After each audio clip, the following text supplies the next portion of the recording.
Hey everybody, and yes, I am still whoring views off of the Spider-Man brand for as long as possible, but today, because I like to rank things every once in a while, we're going to be ranking the Spider-Man voice actors from over the years, from video games to animated series.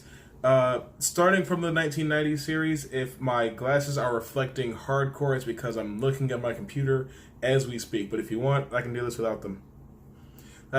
Nope, I'm not going to do that. But I'm not going to be doing like a tier list like I did with the Assassin's Creed games. That video doesn't even exist anymore. I'm just going to be ranking them from worst to best while I just speak to you. So let's get started.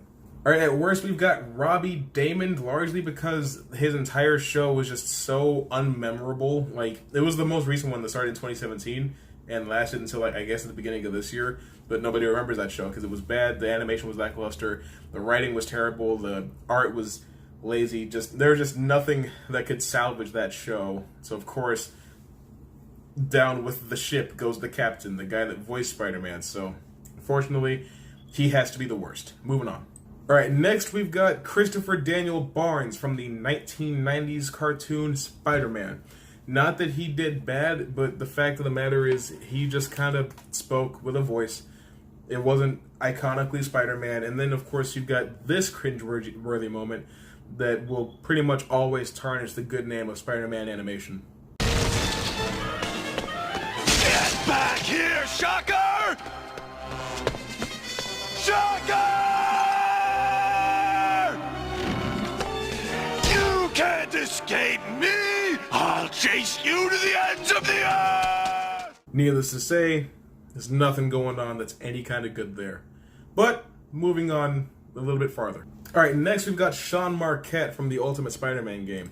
Not to say that he did a bad job as Spider-Man, but the fact of the matter is, I mean, there's a huge jump in quality between the last guy and this guy, if I'm being fully honest with you.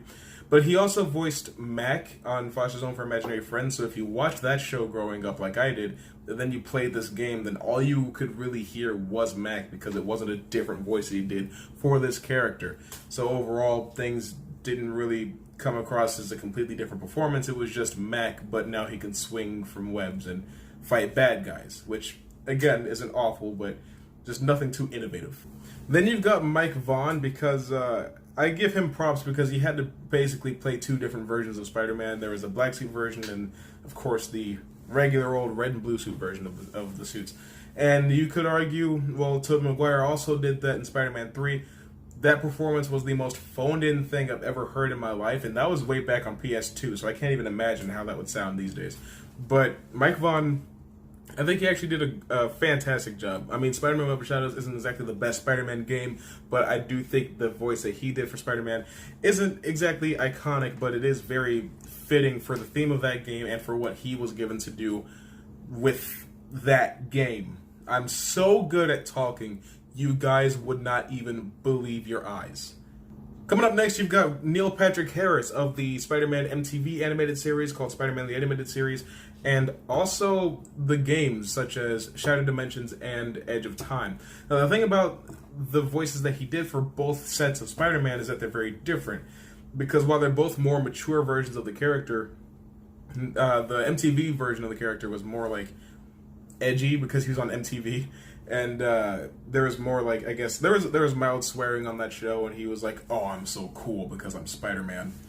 And then you have, on the games, he was more of your friendly neighborhood Spider-Man, so he was a bit cheerier, more peppy, more bouncy, more energetic, the way that you would expect Peter Parker Spider-Man to be in a video game. So moving on. Drake Bell, the voice of Spider-Man on the Ultimate Spider-Man animated series. Now, I think this guy was a dead ringer for the voice of Spider-Man. And it's not even because, like, when I read Spider-Man comics, I imagine Drake Bell's voice, but when you hear it on the show, it seems so natural because, I mean, he's always sounded young, but his voice is also not just that it's high, but that it's, like, kind of scratchy the way that, like, a hectic teenager would be.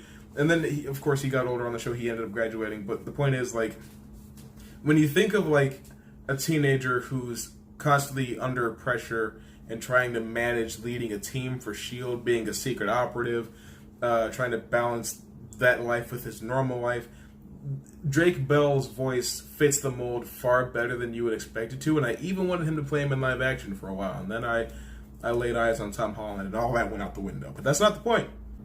Next, Josh Keaton. I think that's the last animated version that we need to talk about. So Josh Keaton voiced Spider-Man in the Spectacular Spider-Man series, and he also voiced Ultimate Spider-Man in Spider-Man Shattered Dimensions. I forgot about two other actors.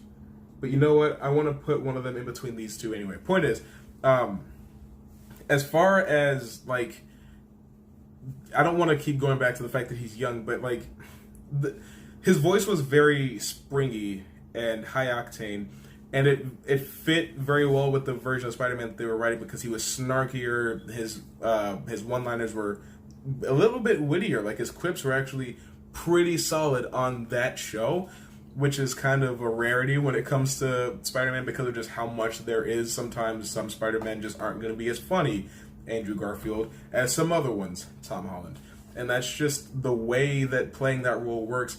But even for Ultimate Spider-Man, I think his character was actually probably the most interesting out of all four Spider-Men because he was angry about wearing the black suit and like the disdain that he felt coming through emotionally for a large part of his portion of the game, and he was still the wittiest version of Spider-Man in the game.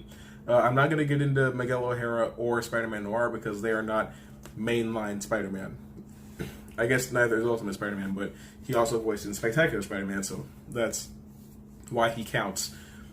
Point is, he's my third favorite Spider-Man voice actor just because when I think of Spider-Man's voice, I either think of Tom Holland, or I think of Josh Keaton, or I think of one other person. But he's not next. This guy's next.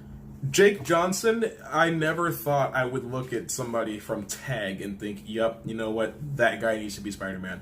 But he actually blew my mind. I'm not going to count Chris Pine because his part in the movie is so small. But Jake Johnson as Peter B. Parker in this movie, since they were sculpting a completely unique version of Peter Parker that had never been attempted before, he had a lot to prove, I guess, like being a schlub, depressed, broken down version of Peter Parker. That was something that people hadn't really thought about or decided that they wanted.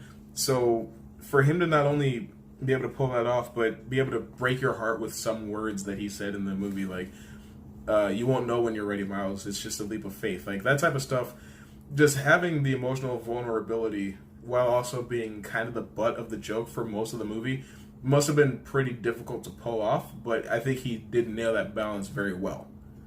And last but not least, Yuri Lowenthal. This guy, the guy that voices Spider-Man in this game, these bars, I think that is the Spider-Man voice. Like, I want to just play you clips of Spider-Man speaking in the game, but I don't think that I can do that without getting in trouble. So just go watch my old Spider-Man videos from September where I was playing this game, and just playing a seasoned version of Spider-Man, right, is already a bit more of a challenge because you can't sound quite as young. But the emotional range that he did have to flex in this game, sounding angry, sounding happy, sounding sad when certain things happen to him throughout the story, that's emotional range that a lot of the other voice actors on this list did not have to do. So he gets bonus points for just showing a full range of emotion. I guess that's cheating. I don't care. He's also one of the funniest Spider-Men. When he sounded strained in certain scenes, it was very convincing. I can just imagine man, I could gush about Yuri Lowenthal all day. But Yuri Lowenthal is absolutely the best voice actor to have ever taken on the role of Peter Parker, and you cannot, will not, shall not convince me otherwise. I'm sorry. But yeah, that's my list of the best or the worst to best voice actors that have played the wall crawler, the web slinger, Spidey head. And it's not the most elegantly put together ranking list you've ever seen in your life, but I mean, for myself, I think I did okay.